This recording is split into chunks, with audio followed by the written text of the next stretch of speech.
Hey, Todd Jarrett here for your pro tip of the day on how to dope in your red dot properly. So they've become very popular on pistols today for concealed carry duty, and we've been using them for competition for well over 30 years now.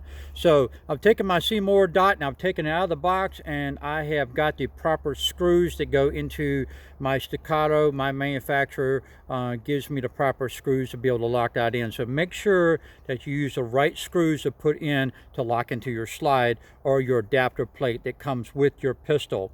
So once I lock them in, I use a little blue Loctite on there. I locked them in. I didn't over tighten them because I want to snap those off and break them, but I want to make sure that the dot is on the gun nice and secure, and make sure I read my owner's manual to make sure that I have the proper time for drying that Loctite into there before I took it to range and start shooting.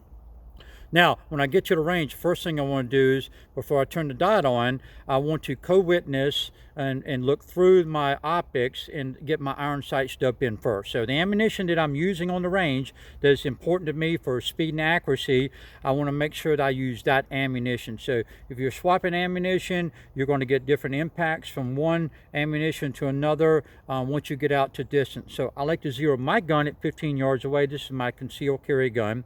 So what I want to do is, I doped it in already. I had to make a slight adjustment on my back windage blade, and I was about an inch to the left. So I moved that, locked it in, make sure that was nice and tight. My front blades on the gun nice and tight. Now I doped this in. So I'm dead on with my iron sights. Now I turn my red dot on. I'm ready to go.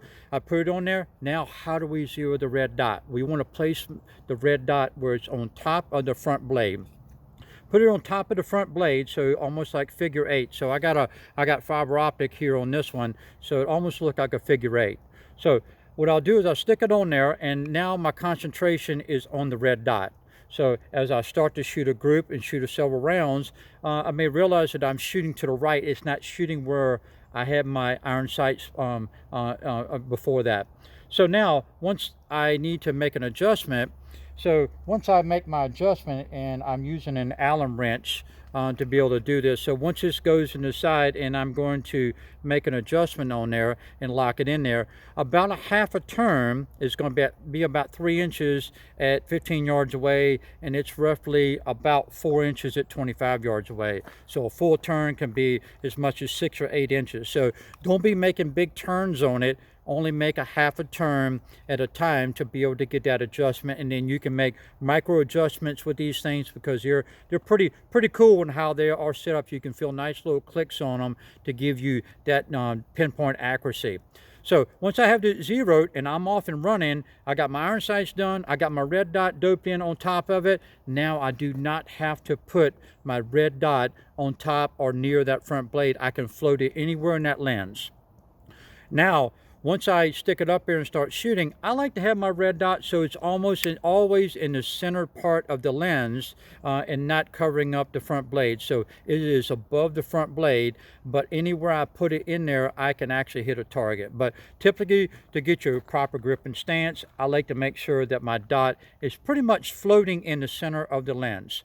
Something was to happen, I wasn't impacting the target correctly, and I think I got a dot issue, I can transfer my vision now back to my iron sights and put them back on a target and hit what I'm shooting at. So beware of understanding that. Make sure that you check, and every time you leave the range, make sure your screws are nice and tight on them, and your battery is going to be changed, especially if you're carrying for duty or if you're carrying for concealed carry. So hopefully this helped you out in zeroing your gun.